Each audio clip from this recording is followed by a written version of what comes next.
bunch of chatty priests playing Sorcerer's Apprentice against 7 immortal mages.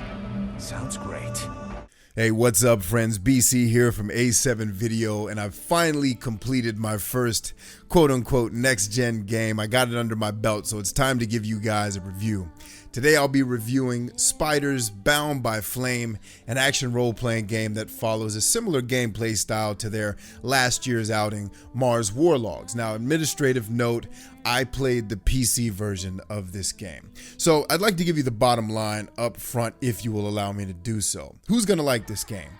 Folks that are okay with RPGs that are heavy on dialogue, that are challenging even on the easier settings, that are very linear and succinct, and slightly light on the combat and leveling.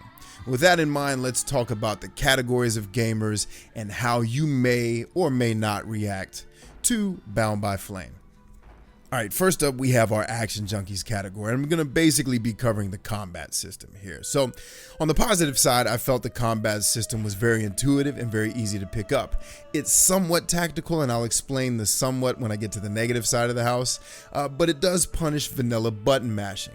It's also very easy to switch between the different stances or the different classes that you're able to develop over time. It has the warrior stance, the rogue stance, and the pyromancer stance, so that your sword wielder, your double dagger wielder, and your mage basically. And it has a companion system, which I thought was an excellent concept. Basically, you find people that join your effort in the game, and some of these people are actually folks that you can recruit to come go with you on side quest and main quest missions. I thought it was really dope that they did this. All right, so on the negative side of the house, you've got combat that's extremely repetitive with, I think, maybe less than 15 actual different enemy types, including the bosses in the game. And the combat is really a lot more about patience than it is about solid skill and tactics. You know, can you just not charge in guns blazing, and are you willing to take 3 minutes to kill the same monster that you've killed 70 times as you've backtracked through a particular area of the map?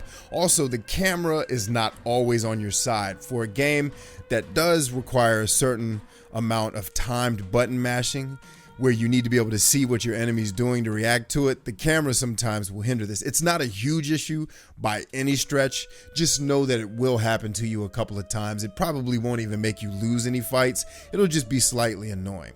Also, your companions that I talked about, which I thought was an awesome concept, unfortunately didn't pan out in practice all that well. They died too easily, and often, depending on which one you choose to take with you, they don't really contribute to the fight much at all. And it would have been nice to be able to level their skills to make them better, and it would have been nice to have a way to throw them potions to heal them, because when they die on the battlefield, they don't actually die, but they do become incapacitated to the point where now you're on your own.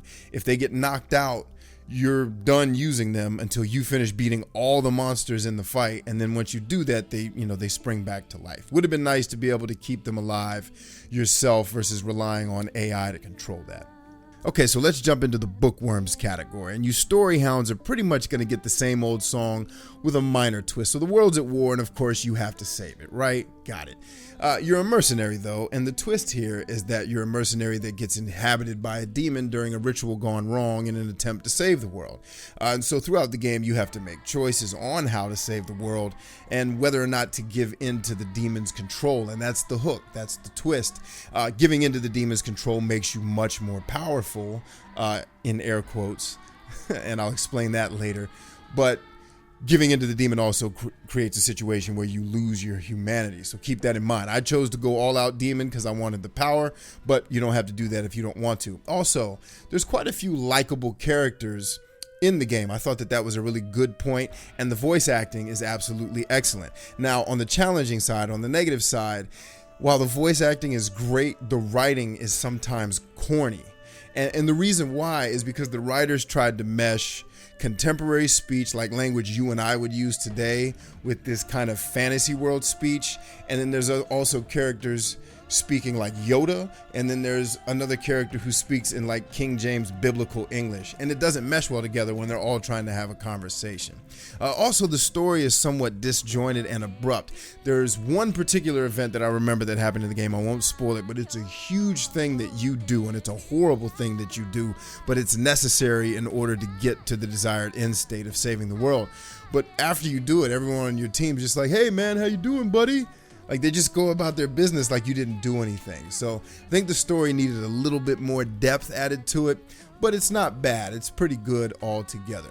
All right, so for the builders category, we're going to focus on the leveling system. It's pretty standard fare. You get skill points and what I'm calling perk points, because I forgot what the points were actually called. But you get the skill points to dump into your warrior, your rogue, and your pyromancer skill charts, your skill tree, and to develop those skills. And then your perk points allow you to purchase perks that, give you more health, or give you more magic, cause you not to use as much magic when you cast it in battle, things like that.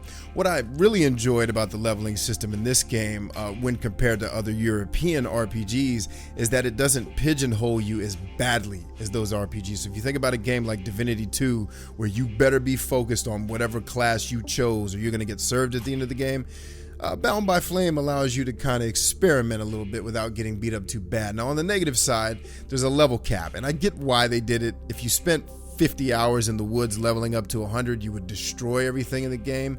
But because of the level cap, I never felt like I got stronger in the game. And it was especially true in the final boss battle, which was just cheap. And I was at level 24. I didn't make it to the cap because I didn't feel like doing all the fetch quests. But yeah, you aren't going to feel much stronger as you progress through the game. It's going to feel very scripted and linear. And questing is very, very formulaic and repetitive. You go to a new area, go out here and get me 3 bushels of whatever from the forest and bring that back to the camp. Now go kill this monster and come back to the camp. And that over time, that going out and backtracking and going out tends to get a little old. All right, so let's talk explorers. Again, Bound by Flame is extremely linear, much to its detriment. There's no real freedom to explore, and there's tons of backtracking, as I said just a moment ago, to progress the story and to do the side quests. There was a point where I would have killed to have a fast travel system just so I could go turn in the stupid flowers that the sage asked me to get without having to backtrack all the way across a linear map, fighting the same enemies I fought to get out there in battles that sometimes take too long because of the way the tactics work. It just didn't really. This isn't a game for explorers to really dive into, okay? So if you're a big explorer like I am, don't go into this game expecting you're gonna feel a whole lot of that. Also, side note, the press A to climb a ledge or to jump down a ledge mechanic needs to die off. That's last gen, yo.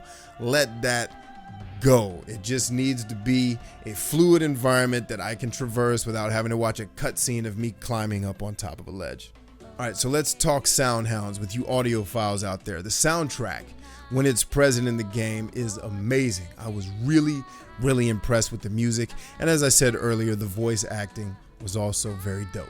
All right, and for the visualist category, you're gonna get a mix between excellent use of color and lighting and texturing, meshed with dated character models and animations. I think it's very obvious that this game was not originally made for next-gen consoles because it's got some parts where it shines, but visually it's just not quite there. All right, and last up we have the Achievers category, and your achievements are pretty much standard fare if you play this on Steam. I've not seen the achievement list for PS4 or the other consoles. I assume it's the same, but you're gonna get, achievements for killing a certain number of monsters, or killing a certain number of monsters a certain way, or completing all the side quests, or all of the side quests associated with a particular NPC companion, or doing multiple playthroughs to see all the storylines. And you can probably use some creative saving to do some of the storyline ones so that you don't have to play the game 2 and 3 times.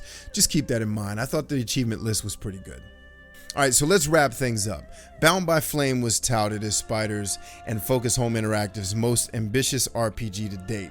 Now, I've only played Mars Warlogs from their category, but I can say that based on my limited experience, I absolutely agree with that statement. While it does play much like Mars Warlogs, it uses a lot of the same conventions.